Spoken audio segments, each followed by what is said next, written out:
Hello दोस्तों, नमस्कार। आपके अपने यूट्यूब चैनल पर आपका स्वागत है। इस वीडियो में हम बात करेंगे 12 ऐसी कंपनियों के बारे में जो फंडामेंटल काफ़ी ज़्यादा स्ट्रॉन्ग है, लेकिन उन कंपनियों में कुछ ऐसा परफॉर्मेंस देखने को नहीं मिला। एक साल का अगर डेटा देखा जाए तो काफ़ी कमज़ोर परफॉर्मेंस रहा है। हालांकि कुछ कंपनियों के रिजल्ट काफ़ी अच्छे भी देखने को मिले, कुछ कंपनियों के रिजल्ट अनुमान से कमज़ोर रहे हैं, तो वो कंपनियाँ काफ़ी ज़्यादा बाजार के रडार पर हैं। साथ ही क्वार्टर 1 में उनके पैटर्न में क्या बदलाव हुआ है, एफआईआई टीआईएच की क्या एक्टिविटी रही है, सभी चीज़ों को लेकर डिस्कस करेंगे। तो वीडियो शुरू करने से पहले कहना चाहूँगा, अगर किसी ने चैनल पर फर्स्ट टाइम विजिट किया है तो चैनल को सब्सक्राइब कर लें और बेल आइकन को ज़रूर दबा लें। साथ ही हमारे दूसरे चैनल बिजनेस वर्ग, आप इसको भी सब्सक्राइब कर सकते हैं, बेल आइकन को हिट करके रख सकते हैं।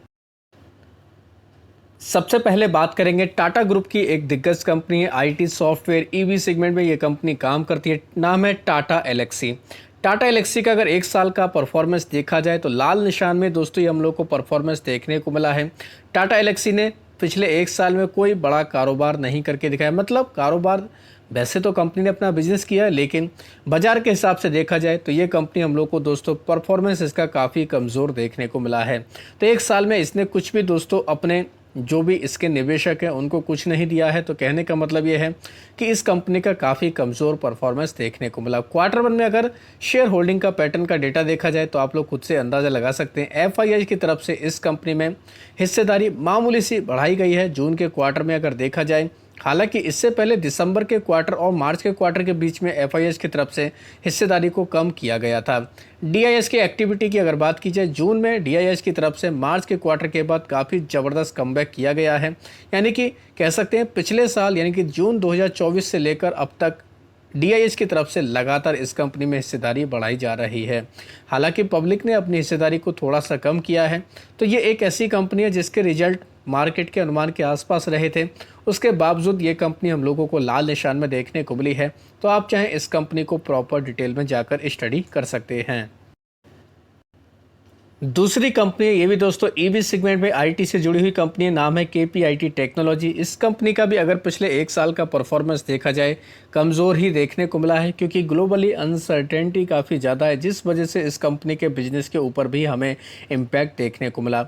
ये कंपनी पिछले एक साल में -30% तक हम लोगों को देखने को मिली है। यानी कि इसने भी कुछ भी अपने कह सकते हैं जो भी निवेशक हैं उनको कुछ नहीं दिया है। काफ़ी कमज़ोर इस कंपनी का परफॉर्मेंस देखने को मिला है। तो ये कंपनी भी काफ़ी ज़्यादा हम लोग को बाजार के रडार पर देखने को मिलेगी। इसका भी अगर पैटर्न देखें, डेटा देखें, तो प्रमोटर की तरफ से थोड़ा सा कह सकते हैं अपना स्टेक कट किया गया है जून के क्वार्टर में। अगर देखा जाए एफआईएस की तरफ से देखा जाए तो लगातार इस कंपनी में बिकवाली की जा रही है। डीआईएस की तरफ से अगर देखा जाए परफॉर्मेंस, तो डीआईएस की तरफ से भी हम लोग कुछ चेंज होते हुए देखने को मिले। डीआईएस ने अपनी हिस्सेदारी को इस कंपनी में बढ़ाया है। तो कह सकते हैं ये भी एक इम्पॉर्टेंट हम लोग को अपडेट देखने को मिल रहा है। तीसरी कंपनी भी अगर देखा जाए वो भी आईटी सेक्टर से जुड़ी हुई है। दोस्तों केवल मैं आपको प्राइस इसलिए दिखा रहा हूं क्योंकि सेबी का नियम है कि 3 महीने पुराना डेटा हम लोग दिखा सकते हैं। तो मैं आप लोगों को एक साल पुराना डेटा दिखा रहा हूं। तो पिछले एक साल में परफॉर्मेंस देखें 21% माइनस है, यानी कि इसने भी कुछ भी नहीं दिया है, काफ़ी कमज़ोर परफॉर्मेंस दिखाया है। कंपनी का नाम है हैप्पीएस्ट माइंड टेक्नोलॉजी। हालांकि इसके क्वार्टर 1 के रिजल्ट काफ़ी मजबूत देखने को मिले थे। शेयर होल्डिंग का अगर इसका डेटा देखें तो दोस्तों मार्च 2024 में 50% की हिस्सेदारी प्रमोटर के पास थी। लगातार प्रमोटर अपनी हिस्सेदारी को कम करते आ रहे हैं।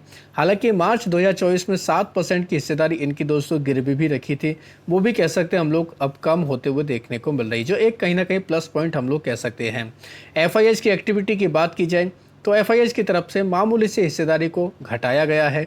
डीआईएस की तरफ से अच्छा खासा दोस्तों इस कंपनी में माल खरीदा गया है। डीआईएस की तरफ से देख सकते हैं हिस्सेदारी मार्च 2024 में 2.58% थी, जो बढ़कर सीधा अब 10.5% तक देखने को मिली है। तो कह सकते हैं एक important update happiest mind technology को लेकर ये देखने को मिल रहा है। अगेन एक और कंपनी है, वो भी आईटी सेक्टर से जुड़ी हुई है। खासतौर पर ईवी सेगमेंट में ये कंपनी काम करती है और हम लोगों को काफ़ी अच्छा इस कंपनी का आईपीओ जब आया था खबरों में देखने को मिला था। टाटा ग्रुप से जुड़ी हुई कंपनी है। कंपनी का नाम है टाटा टेक्नोलॉजी। इसने भी पिछले एक साल में दोस्तों काफ़ी कमज़ोर परफॉर्मेंस दिखाया है। लगभग 29% ये कंपनी हम लोगों को माइनस में देखने को मिली है। यानी कि इतना ज़्यादा इस कंपनी में दबाव देखने को मिला। रिजल्ट मिले जुले आए हैं, यानी कि इतना ज़बरदस्त रिजल्ट तो नहीं दिखाया, लेकिन जो मार्केट में अनुमान थे उसको कंपनी ने फुलफिल किया है। इसका शेयर होल्डिंग का अगर डेटा देखें, पैटर्न देखें तो आप लोग देख सकते हैं जून 2024 में प्रमोटर के पास में 55.39% की हिस्सेदारी थी, जो हम लोग को अब घटकर होते हुए देखने को मिली है।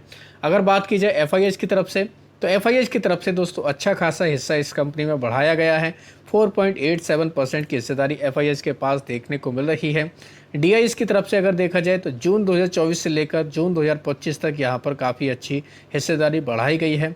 मार्च 2025 में भी 2.48% हिस्सेदारी थी डीआईएस के पास, यानी कि इस कंपनी में उन्होंने अच्छी खासी एंट्री ली है। तो काफ़ी इंपॉर्टेंट अपडेट टाटा टेक को लेकर भी ये देखने को मिल रहा है। इनके अलावा बात करेंगे एक सरकारी कंपनी, रेलवे से जुड़ी हुई कंपनी जिसका नाम है आईआरसीटीसी। इस कंपनी का भी पिछले एक साल में काफ़ी कमज़ोर परफॉर्मेंस देखने को मिला है। 22% तक ये कंपनी हमें माइनस में देखने को मिली है। आईआरसीटीसी में भी काफ़ी ज़्यादा उठापटक हमें देखने को मिले। शेयर होल्डिंग पैटर्न देखें तो अभी कह सकते हैं प्रमोटर की जो हिस्सेदारी पहले थी वही है, अनचेंज हम लोग बोल सकते हैं। लेकिन एफआईआई डीआईएस की तरफ से काफ़ी बड़ा कह सकते हैं फेरबदल किया गया। एफआईएच की तरफ से जून के क्वार्टर में थोड़ी सी हिस्सेदारी कम की गई, लेकिन डीआईएच की तरफ से हिस्सेदारी को बढ़ाया गया है। 13.89% से बढ़ाकर 14.16% आईआरसीटीसी में डीआईएच की हिस्सेदारी देखने को मिली। यानी कि अभी तक जितनी भी कंपनी हम लोगों ने स्टडी की है उनमें डीआईएच की तरफ से काफ़ी बड़ा दांव खेला गया। तो ये भी कहीं ना कहीं कह सकते हैं आईआरसीटीसी के लिए एक इम्पॉर्टेंट अपडेट है। टाटा ग्रुप की एक और कंपनी दोस्तों लिस्ट में है जिसका नाम है ट्रेंट निफ्टी 50 में ये कंपनी हमें देखने को मिलती है। पिछले कुछ दिनों में इस कंपनी में काफ़ी ज़्यादा प्रेशर देखने को मिला था, क्योंकि जो भी गाइडेंस कंपनी की तरफ से बताई गई थी उसको कंपनी ने फुलफिल नहीं किया। हालांकि आने वाले हफ्ते में इस कंपनी के रिजल्ट भी देखने को मिलेंगे। तो ट्रेंड का भी ओवरऑल देखा जाए परफॉर्मेंस पिछले एक साल में लाल निशान में ही देखने को मिला है, कोई हलचल इसने नहीं दिखाई। लेकिन इसका अगर डेटा देखें ये काफ़ी चौंकाने वाला है। प्रमोटर की हिस्सेदारी अनचेंज है। एफआईएच की हिस्सेदारी देखें घटकर आई है, इस वजह से कह सकते हैं इस कंपनी में थोड़ा प्रेशर देखने को मिला। लेकिन डीआईएच ने काफ़ी दबाकर दोस्तों इस कंपनी में अपना हिस्सा बढ़ाया है। 17.25% से बढ़कर हिस्सेदारी सीधा 18.54% हो चुकी है। जून से कंपेयर करें तो 13% का सीधा 18% से ज़्यादा हो चुका है। तो ट्रेंड के लिए भी कहीं ना कहीं दोस्तों ये जो सारा बदलाव हुआ है कहीं ना कहीं काफ़ी इंपॉर्टेंट देखने को मिल रहा है। Indian renewable energy development agency यानी इरेडा की बात करेंगे। इस कंपनी का परफॉर्मेंस भी देखा जाए पिछले एक साल में काफ़ी ज़्यादा चौंकाने वाला है। लाल निशान में कंपनी देखने को मिली, काफ़ी कमज़ोर इस कंपनी का हमें परफॉर्मेंस देखने को मिला। कंपनी में अगर पैटर्न देखा जाए तो प्रमोटर की हिस्सेदारी कम हुई है, 75% से घटकर 71.76% हिस्सेदारी हमें देखने को मिली, क्योंकि कंपनी में हमें बीच में क्यूआईपी देखने को मिला था। एफआईएच का अगर आंकड़ा देखें तो ये भी पिछले क्वार्टर की तुलना में बढ़कर आया है। डीआईएच का अगर आंकड़ा देखें तो दोस्तों ये भी हम लोग को काफ़ी ज़बरदस्त तरीके से बढ़कर आते हुए देखने को मिला।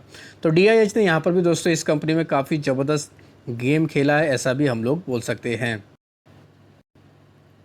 इनके अलावा बात करेंगे एशियन पेंट के बारे में। एशियन पेंट में भी क्रूड ऑयल की वजह से काफ़ी ज़्यादा उतार चढ़ाव देखने को मिला। ये कंपनी भी पिछले एक साल में लाल निशान में देखने को मिली, इसने भी कुछ अच्छा परफॉर्मेंस नहीं दिखाया। शेयर होल्डिंग का डेटा अगर देखें तो प्रमोटर की हिस्सेदारी हम लोग को अनचेंज देखने को मिली है। मार्च क्वार्टर से जून के क्वार्टर में देखा जाए एफआईएच की हिस्सेदारी कम हुई है, लेकिन डीआईएच की तरफ से ज़बरदस्त तरीके से दांव खेला गया है। अगर देखा जाए तो 15.5% से बढ़कर सीधे हिस्सेदारी 21% तक हम लोग को डीआईएच की एशियन पेंट में तो देखने को मिल रही है। आईटी की दिग्गज कंपनी इन्फोसिस की बात करेंगे। इस कंपनी के रिजल्ट मिले जुले देखने को मिले थे, अनुमान के आसपास ही देखने को मिले थे। कंपनी का एक साल का पास्ट देखा जाए, परफॉर्मेंस देखा जाए, काफ़ी कमज़ोर देखने को मिला है। शेयर होल्डिंग का डेटा अगर देखा जाए तो प्रमोटर की हिस्सेदारी हम लोग को थोड़ा सा मामूली से बढ़कर आते हुए देखने को मिले। एफआईएच ने थोड़ा सा माल कट किया है। डीआईएच की तरफ से थोड़ी सी हिस्सेदारी बढ़ाई गई, यानी कह सकते हैं डीआईएच ने हर कंपनी के ऊपर दांव खेला है।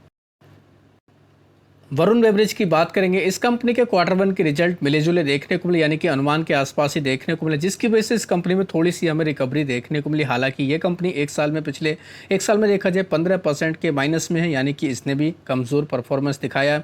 शेयर होल्डिंग का डेटा देखेंगे, प्रमोटर की हिस्सेदारी मामूली सी घटकर आई है, कह सकते हैं एफआईएच की हिस्सेदारी भी घटकर आई है, लेकिन डीआईएच की तरफ से हिस्सेदारी को बढ़ाया गया, यानी कि डीआईएच ने यहाँ पर भी खेल किया है। डीआईएच ने यहाँ पर भी इस कंपनी में एंट्री बढ़ाई है, अपनी हिस्सेदारी को बढ़ाया है, जो कहीं ना कहीं एक पॉजिटिव संकेत हमें देखने को मिल रहा है। अवेन्यू सुपरमार्ट यानी डी मार्ट की बात करेंगे। ये कंपनी भी काफ़ी ज़्यादा हम लोग को खबरों में देखने को मिलती है। इस बार के रिजल्ट आए थे मार्केट के अनुमान के आसपास ही देखने को मिले थे। उसके बावजूद पिछले एक साल में कंपनी ने कोई अच्छा परफॉर्मेंस नहीं दिखाया, माइनस में ही कंपनी चल रही है। अवेन्यू सुपरमार्ट यानी डी मार्ट का अगर डेटा देखें तो प्रमोटर ने अपनी हिस्सेदारी को मामूली सा बढ़ाया है। एफआईएस की तरफ से हिस्सेदारी को बढ़ाया गया है, डीआईएस की तरफ से भी हिस्सेदारी को बढ़ाया गया है, जो कहीं ना कहीं एक पॉजिटिव संकेत है।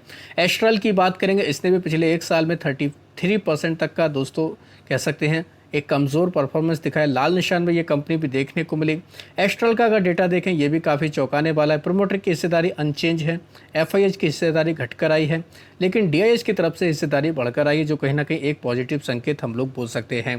तो दोस्तों इस वीडियो में हम लोगों को करीब 12 कंपनियों को कवर किया और 12 की 12 कंपनियों में हम लोगों को एक चीज़ कॉमन देखने को मिली कि इन कंपनियों में डीआईएच की तरफ से हिस्सेदारी को बढ़ाया गया, जबकि इन कंपनियों का परफॉर्मेंस काफ़ी कमज़ोर देखने को मिला। तो इससे हम लोग एक इंडिकेशन लगा सकते कि आगे भी ये कंपनियां काफ़ी बाजार के फोकस में रहेंगी। तो आप भी चाहें इन कंपनियों को प्रॉपर स्टडी कर सकते हैं। दोस्तों वीडियो केवल एजुकेशनल पर्पज़ के लिए, कोई रिकमेंडेशन नहीं है, इस चीज़ का आपको ध्यान रखना है। तो अगर वीडियो आपको पसंद आया तो चैनल को सब्सक्राइब कर लें, बेल आइकन को दबा लें, ज़्यादा से ज़्यादा लोगों में शेयर करें। धन्यवाद दोस्तों, बाय बाय।